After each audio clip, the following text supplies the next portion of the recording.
எல்லாருக்கும் வணக்கம். Ishaan story lovers. எங்களுக்கு புரிஞ்சிருக்கும்னு நினைக்கிறேன் கதை எப்படி போகுது அப்படின்னு சொல்லிட்டு.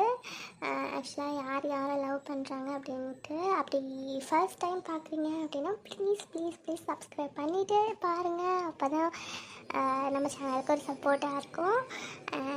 கதை உங்களுக்கு புரிஞ்சிருக்கும்னு நினைக்கிறேன். ஃபஸ்ட்டு எபிசோட்ஸ்லேருந்து பார்த்துட்ருக்க எல்லாருக்குமே புரியும். பட் புரியாதவங்களுக்காக ஜஸ்ட்டு ஒரு ப்ரீஃப் மாதிரி சொல்கிறேன். இது வரைக்கும் வந்து நம்ம ராஜாவை வந்து திவ்யா வந்து எப்படி ஹேண்டில் பண்ணிகிட்ருக்காங்க அப்படின்னு சொல்லிட்டு தெரியும். ஸோ ராஜா வந்து ஒரு டாக்ஸிக்கான பர்சனாக இருக்கிறாங்க அப்படின்னு சொல்லிட்டு பாஸ்ட் 2 months அப்படின்னு சொல்லிட்டு நான் போட்டிருப்பேன். 2 monthsக்கு அப்புறம் நடக்கிற மாதிரி தான் இப்போ கொண்டு போயிட்டுருக்கேன். அண்ட் இதுக்கப்புறம் ராஜாவும் திவ்யாவும் ஒன்று சேருவாங்களா, இல்லை சக்தியும் திவ்யாவும் ஒன்று சேருவாங்களா, இல்லை சக்தியும் கிருஷ்ணாவும் ஒன்று சேருவாங்களா அப்படின்னு சொல்லிட்டு கமெண்ட்டில் சொல்லுங்கள். பார்ப்போம் எந்த பேருக்கு அதிகமாக ஓட்டிங் வருது அப்படின்னு சொல்லிட்டு. நெக்ஸ்ட்டு வந்து திவ்யாவோட கேரக்டர் வந்து இன்னும் கொஞ்சம் என்ஹான்ஸ் பண்ணலாமா, இல்லை இந்த கேரக்டரே ஓகேவா, மைல்டாக இருக்கா, வேறு ஏதாவது உங்களுக்கு சஜஷன் இருந்தாலும் ப்ளீஸ் கமெண்ட் பாக்ஸில் ட்ராக் பண்ணுங்கள். வாங்க எபிசோட்குள்ளே போகலாம். என்ன சொல்கிறீங்க? என்ன தைரியம் தான் அந்த சக்தி ஆஃப்டர் ஆல் ஒன்றுத்துக்குமே வராத ஒரு கம்பெனி வச்சுக்கிட்டு என்ன ரிஜெக்ட் பண்ணியிருப்பான்? என்னோடய ஸ்டேட்டஸ்க்கும் என்னோடய அழகுக்கும் டேடி சொன்ன மாதிரி எவ்வளவோ கோடீஸ்வரங்க என்ன கல்யாணம் பண்ணிக்கிறதுக்கு லைனில் நிற்கிறாங்க. அப்படி இருந்தும் நான் ஏன் அந்த சக்தியை கல்யாணம் பண்ணிக்க ஒத்துக்கிட்டேன்? ஏன்னா கொஞ்சமாச்சும் நன்றி விசுவாசமோட இருக்கணுங்கிறதுனால தான். அவங்க ஃபேமிலி நமக்கு எவ்வளவோ செஞ்சுருக்காங்க. அது ஒரு பக்கம் இருந்தாலும் அந்த சக்தி குரூப்ஸ் ஆஃப் கம்பெனிஸ்க்கு எம்டியாக இருக்கான்னு சொல்லி தான் நான் கல்யாணம் பண்ண ஒத்துக்கிட்டேன். நான் இல்லைன்னு சொல்லலை, எனக்கும் பணத்தாசை இருக்குது. பட் 50-50 அட்லீஸ்ட் யோசித்தேன் இவனுக்கு ஒரு வாய்ப்பு கொடுக்கலான்னு. பட் எவ்வளோ தைரியம் இருந்தால் அவன் என்ன ரிஜெக்ட் பண்ணியிருப்பான்? என்ன மம்மி இது? நீங்கள் சொன்னீங்க ஒரே காரணத்துக்காக தான் நான் ஓகேன்னு அக்செப்ட் பண்ணிக்கிட்டேன். என்ன நடக்குதுங்க? என்ன ஒருத்தர் ரிஜெக்ட் பண்ணிட்டான்னு என் ஃப்ரெண்ட்ஸ் கிட்ட சொன்னனா எனக்கு தான் அசிங்கம். நேற்று தான் பார்ட்டியில் அவங்க கிட்டலாம் சொல்லிட்டு வந்தேன், சக்தி குரூப்ஸ் ஆஃப் கம்பெனியோட எம்டி தான் நான் கல்யாணம் பண்ணிக்க போகிறேன்னு. ஆனால் இப்போ அப்படி இல்லைன்னு தெரிஞ்சா என் மூஞ்சில் காரி துப்ப மாட்டாங்க. என்ன நினச்சிட்டு இருக்கீங்க நீங்கள்? உங்கள் இஷ்டத்துக்கு மாற்றி மாற்றி பேசுவீங்களா? அவன்கிட்ட சரின்னு கேட்டுட்டு தானே வந்து என்கிட்ட பேசுகிறதா சொன்னீங்க. அவன் எங்கள் வீட்டில் எல்லாருக்கும் ஓகே பண்ணிட்டு தான் நம்மளை கேட்குறாங்க, என்னை பொண்ணு கேட்குறாங்கன்னு சொல்லி தானே மம்மி நீங்கள் என்கிட்ட பேசுனீங்க. அப்படி தானே அந்த கிருஷ்ணவேணி பாட்டி அந்த கிழவி கூட சொன்னிச்சு. இப்போ எங்கே போச்சு? அது இங்கே வந்து தங்கியிருக்கும் போது 2 months எல்லா விஷயத்தையும் அதுதான் சொல்லிட்டு இருந்துச்சு. என் பேரன் அப்படி, என் பேரன் இப்படி, அப்படி இப்படின்னு பேசி என் மனசில் தேவையில்லாத ஆசையெல்லாம் விதைச்சிட்டு இருந்துச்சு. அந்த கிழவி எங்க முதல்ல? எனக்கெல்லாம் தெரியாது, நீங்கள் என்ன பண்ணுவீங்களோ தெரியாது. எனக்கு என்ன சொல்கிறதுனே தெரியல மம்மி. என்ன ஒருத்தன் வேணான்னு சொல்லிட்டான்னு என்ன அக்செப்ட் பண்ணிக்கவே முடியல என்னால். டாடி, நீங்கள் சொன்ன மாதிரி இருக்கிறதுலே ஹையஸ்ட் பணக்காரனோட எனக்கு மாப்பிள்ளைக்கு ஃபிக்ஸ் பண்ணிவிடுங்க. எனக்கு அவனே நான் கல்யாணம் பண்ணிக்கிறேன். இந்த மாதிரி ஒரு கேவலமான அசிங்கத்தெல்லாம் என்னால் பொறுமையாக இருக்க முடியாது. என் ஃப்ரெண்ட்ஸ்கிட்ட வேற நான் ரீசன்ட்டாக தான் சொல்லியிருக்கேன், கூடி சீக்கிரம் மேரேஜ் பண்ணிக்க போகிறேன்னு சொல்லிட்டு. அப்படி இருக்கும்போது இவனை ரிஜெக்ட் பண்ணிட்டான்ங்கிற நியூஸ் வெளியவே வரக்கூடாது. அப்படி வந்துச்சு எனக்கு தான் அவமானம். அவனை எவ்வளோ தைரியம் தான் அப்படி சொல்லியிருப்பான். அம்மா கிருஷ்ணா, ப்ளீஸ்மா அவசரப்படாத, இரு பொறுமையாரு. நான் ஒரே ஒரு டைம் அவங்ககிட்ட பேசி பார்க்குறேன், அதெல்லாம் அவன் ஒத்துக்குவாண்டி. நீ அதுக்குள்ளே அவசரப்படாதம்மா ப்ளீஸ்மா. கவிதா, என்னங்க அது வந்து வாய மூடிடு. என்ன தைரியம் இருந்தா உன் அண்ணன் பையன் ஏன் பொண்ணு வேணான்னு சொல்லியிருப்பான். நான் நேத்தே படிச்சு சொன்னேன், அவன் வேணாம், அவன் நம்ம ஸ்டேட்டஸுக்கும் தொகுதிக்கும் ஒரு இன்ச்சு கூட பெற மாட்டான்னு. பாத்தியா, நம்ம இத்தனைக்கும் வீடு தேடி அவனை போய் மாப்பிள்ளை பார்க்கலான்னு கேட்டுட்டு வந்திருக்கோம். அப்படி இருந்தோம் அவன் வேணான்னு சொல்லியிருக்கான், என் பொண்ணு வேணான்னு சொல்லியிருக்கான். என்ன தைரியம் இருக்கும் அவனுக்கு? உன் அண்ணனா பிச்சைக்கார குடும்பம். அவன் பெத்த மவனுக்கு அவ்வளவு திமிரு இருந்தா என் பொண்ணு கோடான கோடீஸ்வரி. அவ நினைச்சானோ 1000 மாப்பிள்ளை இப்ப வந்து கியூல நிப்பானுங்க. அப்படி இருக்கும்போது என்ன தைரியத்துல அவன் ஏன் பொண்ணு வேணாம்னு சொல்லியிருப்பான். அவன் பிசினஸ் எப்படி நடத்துறான்னு நானும் பாத்துறேன். அவன் பிசினஸ் அழிக்கிறது தான் என்னோட அடுத்த நோக்கமே. ஆனா அதுக்கு முன்னாடி என் பொண்ணு சொன்ன மாதிரி நல்ல பெரிய கோடீஸ்வரனா பார்த்து கல்யாணம் பண்ணிட்டு போறேன். நீ ஒன்றும் கவலைப்படாத கிருஷ்ணா. அடுத்த முதல் முகூர்த்தத்திலேயே உனக்கு கல்யாணத்தை நான் ஃபிக்ஸ் பண்றேன். இன்னும் ஒரே வாரத்துல கல்யாணம். புரியுதா உனக்கு? ஏ கவிதா, தேவையில்லாம மறுபடியும் அண்ணமவன்ட்டு வந்த உனக்கு அவ்வளவுதான். என் பொண்ணுக்கு நல்ல மாப்பிள்ளைய நான் பாக்குறேன். இங்க சரௌண்டிங்ஸ்லயே பெரிய அரசியல்வாதியோட பையன் இப்பதான் அஸ்வின் நம்ம கிட்ட வந்து பிசினஸ்க்காக டீல் பண்ணியிருக்கான். அவன் கோடான கோடீஸ்வரன், 1000 கோடிக்கு அதிபதி. அந்த பையனை நான் பேசி முடிக்கிறேன். நம்ம அரசியல் ஃப்ரெண்டு தான், அவனோட பையன் தான் அவன். அதனால ஒன்றும் பிரச்சனை இல்லை. உனக்கும் அவனை பிடிக்கும். நான் உன்னை ஆஃபீஸில் வந்து பார்க்க சொல்கிறேன். என்ன கிருஷ்ணா, நம்ம அஸ்வினியே உனக்கு பேசி முடிச்சிடுறேன். என்ன கிருஷ்ணா? என்ன வேணா பண்ணுங்க டாடி, எனக்கு இந்த நியூஸ் வெளியவே வரக்கூடாது. அவன் என்ன ரிஜெக்ட் பண்ணிட்டான்னு புரிஞ்சுதா உங்களுக்கு? எனக்கு கேட்டாலே இப்போ வெறுப்பாக இருக்குது. அவனை ஏதாவது பண்ணணும் டாடி. அவனோட பிஸ்னஸ் அடித்து உடைக்கணும். அந்த திமிரில் தானே ஆடுறான். இருக்குது அவனுக்கு. நான் ஆஃபீஸ் போயிட்டு வரேன். என்னங்க, அவதான் ஏதோ சின்ன பொண்ணு புரியாம பேசிட்டு போறா. அவளோட வாழ்க்கைங்க. ப்ளீஸ், உங்களை கெஞ்சு கேட்குறான். அவள் வாழ்க்கை அழிச்சிடாதீங்க. பொறுமையாக இருங்க. நான் அவன்கிட்ட பேசி ஒத்துக்க வைக்கிறேன். அவன் நல்ல பையங்க. நான் சொன்னால் கேட்பான். இந்த அஸ்வின்னு சொல்கிறீங்கல்ல, அவன் எவ்வளோ பெரிய பொறுக்கின்னு ஊருக்கே தெரியும். அவன் அரசியல்வாதியோட பையனா இருக்கலாம். ஆனால் அதுக்காக அவன் என்ன சொல்கிறதுனே தெரில. எவ்வளோ கேஸ் அவன் மேலே இருக்குன்னு உங்களுக்கே தெரியும். தெரிஞ்சுக்கிட்டே இப்படி பண்ணுறீங்களே. என் பொண்ணோட வாழ்க்கை வீண் பண்ணிடாதீங்க ப்ளீஸ். அவன் நல்லவன் கிடையாது. உங்களோட பிஸ்னஸ் டீலெல்லாம் அப்படியே வச்சுக்கோங்க. பிஸ்னஸோட எதுக்கு வீட்டில் கொண்டு வரணும்னு நினைக்கிறீங்க? என் பொண்ணையும் ஒரு பிஸ்னஸ் வேலையாக மாற்றிடாதீங்க ப்ளீஸ். உங்களை கெஞ்சு கேட்டுக்கிறேன். நான் என் அண்ணன் பையனை நான் ஒத்துக்க வைக்கிறேங்க. ப்ளீஸுங்க, கொஞ்சம் பொறுமையாக இருங்க. எனக்கு ஒரு 2 நாள் மட்டும் டைம் கொடுங்க. நான் உடனே போய் அவனை பேசுகிறேன் அவன்கிட்ட. ப்ளீஸுங்க. கவிதா, ஒரு டைம் சொன்னா புரியாது உனக்கு? அவன் ஒன்னுத்துக்கும் அவன் பிச்சுக்கார பையன். அவன் காலில் போய் விழுந்து என் பொண்ணை கல்யாணம் பண்ணிக்கோ நீ கெஞ்ச சொல்றியா? அது என்னைக்கு நடக்காது. நான் சொன்னபடி நடக்கும். அஸ்வினுக்கும் கிருஷ்ணாக்கும் தான் மேரேஜ். புரியுதா உனக்கு? இன்னும் ஒரே வாரத்துல கல்யாணம். ஆல்ரெடி அவங்க நம்ம பொண்ணை கேட்டுட்டே தான் இருந்தாங்க.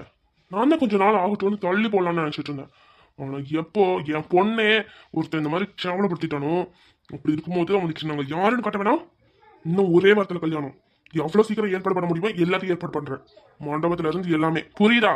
அடுத்த முகூர்த்தத்துல கல்யாணம். தேவையில்லாம அவன்கிட்ட போய் பேசுறேன் இவன்கிட்ட போய் பேசுறேன்னு சொல்லி என்கிட்ட பேசிட்டு இருந்த நல்லா இருக்கா சொல்லிட்டேன். போய் வீட்டுல இருக்க வேலையை பாரு. வந்துட்டான். எனக்கு என்ன பண்ணணும்னு தெரியும். என் பொண்ணு வாழ்க்கைய நான் ஒன்னும் அழிக்க மாட்டேன். போடி உள்ள போய் வேலையை பாரு. சாயந்தரம் 5 மணிக்கு இருட்டடிச்ச மாதிரி இருக்கே. மேகமூட்டமாக கிடக்குது. வெயிலும் அடிக்குது. மழை வரையும் மாட்டிக்குது. ஆனால் மேகமூட்டமாக இருக்குது. காற்று மட்டும் நல்லா அடிக்குது. என்னவோ இப்போ ஆடி மாதம்ன்றாங்க. ஆடி மாதமே பிறந்து காற்றும் வந்துருச்சு. மழையை மட்டும் காணும். சரி, சீக்கிரமாக போய் துணியெல்லாம் எடுத்து வைக்கணும். அப்பா வேறு நைட்டே கிளம்பணும்னு சொல்லிட்டாரு. ஊருக்கு போயிட்டு அக்காவை பார்த்துட்டு வரணும்.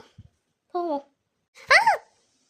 ஏய் கத்தாதடி, நான் தான் சந்தோஷ். கத்தி நீயே மாட்டி கொடுத்துருவ போல இருக்கே. நீங்கள் தானா? உங்களுக்கு கொஞ்சம் அறிவு இருக்கா? பின்னாடி வந்து பயமுறுத்தினா கத்தாமையாக இருப்பாங்க. என்ன தான் சொல்கிறது உங்களை? அதுவும் இல்லாமல் தோட்டத்தில் எல்லோரும் இருக்காங்க. உங்கள் அம்மா, எங்கள் அம்மா, சவுண்டக்கா, பிரியாக்கா எல்லாருமே இருக்காங்க. மாட்டிங்கன்னா என்ன ஆகுறது? போங்க அமைதியா, நான் வீட்டுக்கு போகணும். ஓ அப்படியா? இப்போ என்னை தாண்டி நீ போயிடுவ. என்னை தாண்டி உன்னால் போக முடியுமா? இல்லை நான் தான் உன்னை போக விட்டுருவேண்ணா? எப்படி வசதி? ஒழுங்கா ஒரு 5 நிமிஷம் நின்று பேசிட்டு நான் கேட்குற கேள்விக்கெல்லாம் பதிலாக சொல்லிட்டு போனேன்னா சும்மா விடுவேன். இல்லைன்னா அப்புறம் நான் பொறுப்பு இல்லை, பார்த்துக்கோ. அவங்கக்கிட்ட மாட்டினா மாட்டிக்க வேண்டியதுதான்.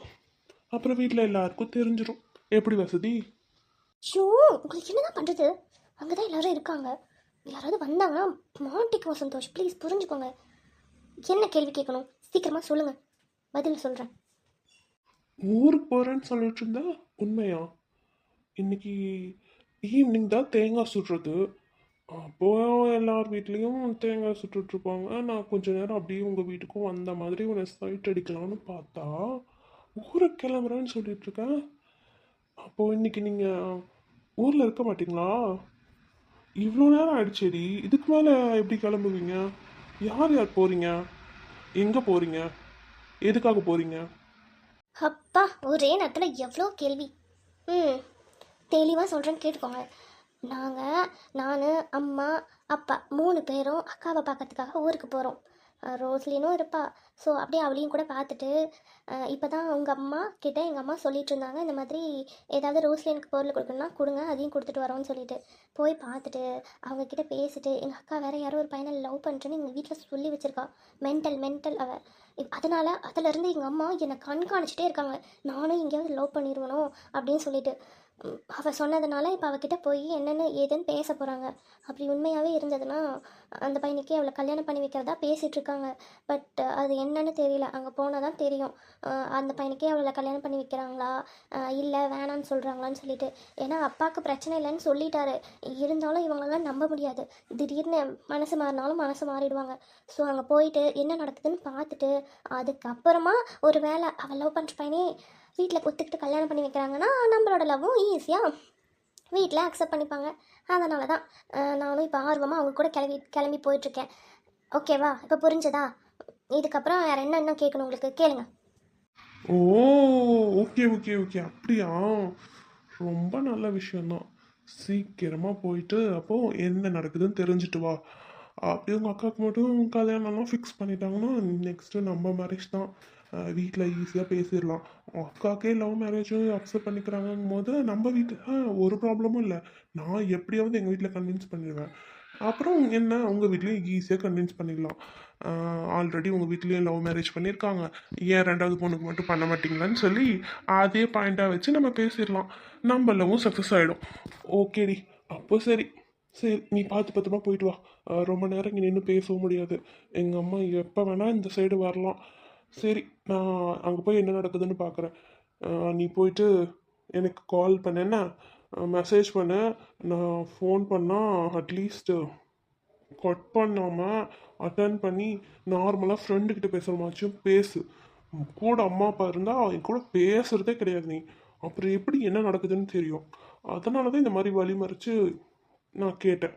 சரி, நீ இப்போ போ. என்னம்மா, வந்ததுலேருந்து நானும் பார்த்துட்ருக்கேன். உன் மருமக பண்ணுறது எதுவுமே சரியே இல்லை. அண்ணின்னு பேருக்கு தான் இருக்கா. நாத்தனார் ஊர்லேருந்து வந்திருக்கேனே, கொஞ்சம் கவனிக்கலாம். அதெல்லாம் எதுவுமே இல்லை. ஏதோ நார்மலாக சமையல் பண்ணுற மாதிரி டெய்லியும் செய்கிற மாதிரி ஏதோ செஞ்சுட்டு போயிட்டுருக்கா. அதுவும் ஏனோ தானோன்னு. அது மட்டுமா, டூர் போயிருந்தப்ப அந்த கூத்தடிக்கிறா, டான்ஸ் ஆடிட்டு வந்தா. என் வீட்டுக்காரு அப்போவே கேட்டார். நான் தான் ஏதோ சொல்லி சமாளித்தேன். இப்போ என்னடானா பண்டிகை நாள் அதுமா வீட்டில் கூட இல்லாமல் ஊர் மேய போயிட்டுருக்கா. இதெல்லாம் நீ கேட்க மாட்டியா? நீ எதுக்கு மாமியாருன்னு இருக்க? என் மாமியார் கிட்ட இருந்து கொஞ்சம் கற்றுக்கோ. என்னென்ன கேள்வி கேட்பா தெரியுமா? 10 கேள்வி கேட்பா ஒரு பதில் வாங்கறதுக்கு. அப்படி இருக்கும்போது நீலாம் என்னதான் மாமியாரோ ஒரு வார்த்தை கேட்க மாட்டேங்கிற. அப்படியே மீறி ஏதாவது சொன்னாலும் உன் பையன் அப்படி பொத்துக்கிட்டு வந்துடுறான் கோவத்துக்கு. அவளை பற்றி ஏதோ பேசாதீங்க, அவளை பற்றி ஏதோ சொல்லாதீங்கன்னு சொல்லிட்டு அப்படியே எங்கேயாவது போயிட்டா. பாரு, எப்போ பாரு எங்கேயாவது வெளியே போயிடுறான். என்னத்த போய் கல்யாணம் பண்ணிட்டு வந்தீங்களோ பா. இந்தாடி, எனக்கும் கோவம் தான் அவன் மேலே. அதுக்காக இல்லைன்னுலாம் சொல்ல மாட்டேன்.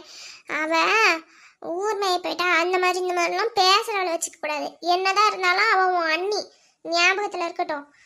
அவள் ஆட்டம் போட்டுட்டு வந்தாலும் நான் அப்போவே கேட்க சொன்னேன் சபரிக்கிட்ட. அவள் ஏதோ பஸ்ஸில் வரனால ஏதோ ஆடிட்டு வந்திருக்கிறா. அதுக்கு என்னவோ ரொம்ப பேசுகிற. அவள் எல்லா வேலையும் செஞ்சு முடிச்சுட்டு தாண்டி போயிருக்கா. வேலை செய்யாமல் ஒன்றும் போல வந்துருவா. எனக்கும் கோவம் தான் அவன் மேலே. என்னடா காணும் ஆள், இன்னும் பசங்களே விட்டுட்டு போயிருக்காளேன்ட்டு. இல்லைன்னு சொல்ல மாட்டேன். அதுக்காக நீ இந்த அளவுக்கு தேவையில்லாம பேசாத சௌமியா. அவளும் உனக்கு அண்ணி தான், ஞாபகத்தில் வச்சுக்கோ. அது இல்லாமல் ஓ மாமியார் கூட என்ன கம்பேர் பண்ணி வீசிட்டு இருக்கிற? அவளாம் ஒரு ஆளுன்னுக்கிட்டு ஆளப்பாரு. அவ வந்துட்டா ஊரில் இல்லாத மாமியாராமே. அந்த கேள்வி கேட்பா இந்த கேள்வி கேட்பான்னு நானும் தாண்டி கேள்வி கேட்டு கிளின்னு கிழிச்சிட்டு கிடக்குறேன் அவளை. என்னதான் பண்ணாலும் அவள் அடங்க மாட்டேங்கிறாளே. அவள் இஷ்டத்துக்கு தான் ஆடுவேன்னு ஆடுறா. என்ன பண்ண முடியும்? ஆனால் வீட்டில் எல்லா வேலையும் பொறுப்பாக செஞ்சிடுறாளே. செய்யலினா ஏதாவது கேட்கலாம், செஞ்சுட்டு தானே போறா. அப்படி இருக்கும்போது நம்ம என்ன சொல்ல முடியும்? அதையும் மீறி கேள்வி கேட்டோம்னா சபரி என்னைக்கு தான் திருப்பி திட்டுவான். என்ன பண்ணுறது? பொறுமையாக தான் இருந்தாகணும். வந்துடுவா. அதான் தான் நானும் பார்த்துட்ருக்கேன். சரி, பசங்க மாப்பிள்ளையெல்லாம் என்ன பண்ணுறாங்க? எங்கே இருக்காங்க? இப்படியே தலையில் தூக்கி வச்சு ஆடமா உன் மருமகன்னு சொல்லிட்டு இருக்காரு. என் வீட்டுக்காரும் அண்ணன் பசங்களும் என் பையனும் உள்ளதான் பேசிட்டு விளாண்டுட்டு இருக்காங்க. அப்புறம் நாங்கள் நாளைக்கே ஊருக்கு கிளம்பணும். அவர் இதுக்கு மேலே லீவ்லாம் கொடுக்க மாட்டாங்க, 2 நாள் தான் லீவ் கொடுத்தாங்கன்னு சொன்னார். ஸோ அதனால் நாளைக்கே நாங்கள் ஊருக்கு கிளம்புவோம். ஒரு வார்த்தை அன்னிக்கிட்ட சொல்லிடு. அப்புறம் சொல்லலை அப்படி இப்படின்னுவா. அதுக்கு தான் சொன்னேன். சரியா? அட ஏமா சௌமியா கோச்சிக்க? நான் தூக்கி வச்சலாம் ஆடலை. அவளெல்லாம் கேள்வி கேட்டுட்டு தான் இருக்கேன். நல்லா நீ வந்தே ஒரு நாள் தான் ஆகுது, அதுக்குள்ளே நாளைக்கு கிளம்புறேன்னு சொல்கிற. ஏன் மாப்பிள்ளை இன்னும் 2 நாள் சேர்ந்தாப்புல லீவ் போட மாட்டாராக்கும்? அப்படியே ஞாயிற்றுக்கிழமெல்லாம் இருந்தால் எல்லாம் கறி மீனெல்லாம் எடுத்து சாப்பிட்டுட்டு போகலாம்ல. நாளைக்கே என்னத்துக்கு கிளம்பணும்? இருங்க, இருந்துட்டு இன்னும் 2 நாள் இருந்துட்டு போகலாம்ல. வந்து 2 நாள் தான் ஆகுது, அதுக்குள்ளே கிளம்புறேன்னு சொன்னால் அவங்க அண்ணன் கோச்சிக்க மாட்டான். அப்போ வந்தது டூருக்கு, வரும்போது 2 மாதத்துக்கு முன்னாடி வந்தது, இப்போ தான் வந்திருக்கேன் இவ்வளோ நாள் கழிச்சு. அப்படி இருக்கும்போது வந்துட்டு உடனே கிளம்புனா அவங்க அண்ணன் கோச்சிக்க மாட்டானா? என் அண்ணன் தானே சபரியா, கோச்சிக்கு போகிறான். ஆமாம் ஆமாம். நீ வேற ஏமா, டூர்லேருந்து வந்தோம் 2 மாதம் ஆச்சு, ஒரு ஃபோன் கால் பண்ணியிருப்பானா? நீ தானாகட்டும் ஒரு ஃபோன் பண்ணியா? எங்களை பற்றி ஒரு ஞாபகமும் இல்லை. அப்பப்போ நான் தான் ஃபோன் பண்ணி நீ எப்படி இருக்கேன் என்ன பண்ணுறேன்னு விசாரிச்சுட்டு இருந்தேன். ஒரு ஃபோன் நீ பண்ணவே இல்லை. இதெல்லாம் அவன் வந்து எங்களை போக வேணான்னு சொல்லுவானாக்கும். அட போமா, அதெல்லாம் ஒன்றும் தேவையில்லை. நான்லாம் அங்கே வீட்டுக்கு போய் நல்லா சாப்பிட்டுட்டு தான் இருக்கேன். வேணுங்கும் போதெல்லாம் அவர் எடுத்துகிட்டு வந்து போட்டுகிட்டே தான் இருக்கார், கறி மீன் அது இதுன்னு. அதனால் அதெல்லாம் தேவையில்லை. அவருக்கு வேலை லீவ் இல்லை. ஸோ அதனால் போகணுன்னு தான் சொல்கிறாரு. நாளைக்கு நாங்கள் கிளம்பிடுவோம். ஏன்னா இந்த தேங்காய் சுடுற ஃபங்க்ஷன் எல்லாம் முடிஞ்சதுக்கப்புறம் நாளைக்கு இல்லை நாளை போல் அந்த மாதிரி கிளம்பிடுவோம். சொல்லிடு அண்ணா வந்தாலும் அன்னைக்கிட்டேயும். சரிம்மா. என்னத்த கொஞ்ச நேரம் வீட்டில் இல்லைன்னா போதுமே ஏதாவது பொருள் பேச ஆரம்பிச்சிடுவீங்களே. என்ன சொல்லுமியா சொல்லிட்டு இருந்த? ஏதோ அன்னிக்கிட்ட சொல்லிடு அப்படி இப்படின்னு. என்ன விஷயம்? ஐயோ, பேசிட்டு இருந்ததெல்லாம் கேட்டுப்பாளோ? ஐயோ, கேட்டிருந்தானா மறுபடியும் ஏதாவது சண்டை ஆரம்பிச்சிருவாளே. இன்னும் சீட்டு போட்டுட்ருக்க விஷயம் வேறு இவளுக்கு நல்லாவே தெரியும். சபரிக்கிட்ட இது சொல்லிட்டானா பெரிய பிரச்சனை ஆயிரும். கடவுளே, ஏதாவது ஒன்று பேசி சமாளிக்கணும். ஆமாம் மருமகளே, வா வா. ஒரு பொருளையும் பேசல. சௌமியா ஊருக்கு கிளம்புறாள். நாளைக்கு அவங்க வீட்டுக்காரும் அவள் குழந்தைங்கள்லாம் வந்திருக்காங்கல்ல, ஊருக்கு கிளம்புறதா சொல்லிட்டு இருந்தா. அதுதான் அன்னைக்கிட்ட சொல்லிடுன்னு சொல்லிட்டு இருந்தா. அப்புறம் தேங்காய் சொன்னோம்ல, நேரம் ஆயிடுச்சு பார்த்துக்க. இன்னும் தோட்டத்துக்கு போனவன் இன்னும் வரவே இல்லையன்ட்டு கேட்டுட்டு இருந்தா. அதுதான் வந்துடுவான்னு சொல்லிட்டு இருந்தம்மா. வேற ஒன்றும் இல்லை. மாமா எல்லாம் போய் தேங்காய் சுடுவோமா? பிள்ளைங்களாம் ரூமில் தான் இருக்காங்க. ஓஹோ, ஊருக்கு கிளம்புறாளா? சரி சரி சரி சாமி, அதெல்லாம் ஒன்றும் பிரச்சனை இல்லை. நாளைக்கு தானே கிளம்புறீங்க, அதெல்லாம் காலையிலேயே வரசா எழுந்திரிச்சு வேணுங்கிற மாதிரி எல்லா டிஃபன் எல்லாம் செஞ்சு கொடுத்துட்றேன். ஒன்றும் பிரச்சனை இல்லைண்ணா. சரி வாங்க இப்போது தேங்காய் சுடுவோம். அப்புறம் பசங்க எங்கே? சிண்டு மீனு சின்னாலாம் எல்லாரையும் கூப்பிட்டுட்டு வாங்க. நம்ம அங்கே வெளியே தெருவில் எல்லோரும் ஒன்றாவே சுடுறான்னு சொல்லியிருக்காங்க. அதனால் அங்கேயே தீ மூட்டி வச்சுருக்கதா சொன்னாங்க. நம்ம அங்கேயே போய் சுட்டுக்கலாம். என்னத்த? ஓ அப்படியா, தீ மூட்டிட்டாங்களாம்மா? சரிம்மா, அப்போ அங்கே போய் எல்லாம் சுட்டுட்டு வாங்க. என்னால் அவ்வளோ தூரத்துக்குலாம் வர முடியாது. நீங்கள்லாம் வேணால் போங்க, சின்ன பசங்களை கூட்டிகிட்டு போ. இந்த சௌமியா வருவா, நீ இப்போ பசங்களெல்லாம் கூட்டிகிட்டு நீ போயிட்டு வா. நான் அப்போ இங்கேயே இருக்கேன். வீட்டில் தேவையான பூஜையெல்லாம் செய்யணும்ல, அதுக்கு தேவையானதான் எடுத்து வைக்கிறேன். நீங்கள் போய் அதுக்குள்ளே தேங்காய் சுட்டு எடுத்துகிட்டு வாங்க, பூஜை போட்டுட்டு சாப்பிடுவாங்க. என்ன? அண்ணி எனக்கு கொஞ்சம் தலைவலிக்கிற மாதிரி இருக்கு. அதனால் இந்த ஸ்மோக்கு அது இதுன்னெலாம் இருந்தால் எனக்கு கண்ணெல்லாம் எரிய பார்த்துக்கோங்க. ஸோ அதனால் நானும் வரல. சிண்டுவும் என் கூடயே இருக்கட்டும். ஏன்னா அவன் திடீர்னு போய் நெருப்பில் எதுவும் கை வச்சிட்டானா, அதனால தான் நீங்கள் வேணால் நீங்களும் பசங்களும் வேணால் போய் சுட்டுட்டு எடுத்துகிட்டு வாங்க. அப்புறம் எனக்கு இந்த எள்ளு பூர்ணம் இருக்குல்ல, அந்த தேங்காய் மட்டும் எனக்கு கொடுத்துருங்க. நான் அதை சாப்பிட்டுக்குவேன். அவருக்கும் அதுதான் பிடிக்கும். என்ன? சரி அண்ணி, நான் உள்ளே போய் கொஞ்சம் நேரம் ரெஸ்ட் எடுக்கிறேன். ம் சரியா போச்சு. இவளுக்கு தேங்காயை சுட்டு கொண்டு வந்து கையில் கொடுக்கணுமாக்கும். பூஜைக்கு தேவையானதை ரெடி பண்ணி தேங்காயை ரெடி பண்ணி காலையிலேருந்து அம்புட்டு வேலை பார்த்துருக்கேன். எனக்கு தலைவலிக்கல. அம்மனி உட்காந்த இடத்துலேருந்து உட்காந்துட்ருக்காங்க. இவங்களுக்கு தலைவலிக்குதாமே. நல்லா தான். எனக்கு இந்த மாதிரி ஒரு குடுப்பனை கொடுத்து வைக்கலையே. அம்மா வீட்டுக்கு போனால் இவ்வளோ சுகவாசியாக இருக்கலாம்னு தெரிஞ்சிருந்தா நானும் எங்கள் அம்மாவோட சம்மதத்தோடய கல்யாணம் பண்ணியிருப்பேன். இவரை கல்யாணம் பண்ணி லவ் பண்ணதுனால இப்படி லவ் பண்ணிட்டு இந்த மாதிரி கல்யாணம் பண்ணிட்டு வந்துட்டேன். சே, இப்படி தெரிஞ்சிருந்தா இந்த மாதிரி சுகவாசியாக இருக்கலாம்னு தெரிஞ்சிருந்தா கை காலில் விழுந்தாச்சும் எப்படியா ஒன்று சம்மதத்தை வாங்கி கல்யாணம் பண்ணிட்டு போக வரது இருந்திருக்கலாம். அதுக்கு தான் இங்கே வழியே இல்லைன்னு ஆகி போச்சே. இதுக்கு மேலே வருத்தப்பட்டு என்ன பண்ணுறது? என்ன பண்ணுறதோ. என்னாச்சு? சரிம்மா, ஒன்றும் இல்லை. சரி, நீ போய் ரெஸ்ட் டே, நான் பசங்களை கூட்டிகிட்டு போயிட்டு வந்துடுறேன். நீ செண்டு மட்டும் பார்த்துக்கோ என்ன? சரித்த, நான் அப்போ போய் தேங்காய் சுட்டுட்டு வந்துடுறேன். பார்த்துக்கோங்க. அப்பா, எல்லாரையும் பார்க்கறதுக்கு ரொம்ப சந்தோஷமா இருக்கு. எல்லாரும் ஒன்னாவே தேங்காய் சுடுவோம். எல்லா வீட்ல இருந்து தேங்காய் எடுத்துட்டு வந்துட்டீங்கல்ல, குச்சியெல்லாம் சொருகி எல்லாம் இப்போ சுட ஆரம்பிங்க. சுடுவோமா? ஆமா லக்ஷ்மி, வாங்க. சூப்பர்க்கா, டீ கூட நல்லா மூட்டி வச்சிருக்கீங்க. நல்லா திக்கு திக்குன்னு எரியுது. எல்லாரும் குச்சி எடுத்து நீட்டுங்க, தேங்காவை சுட ஆரம்பிப்போம்.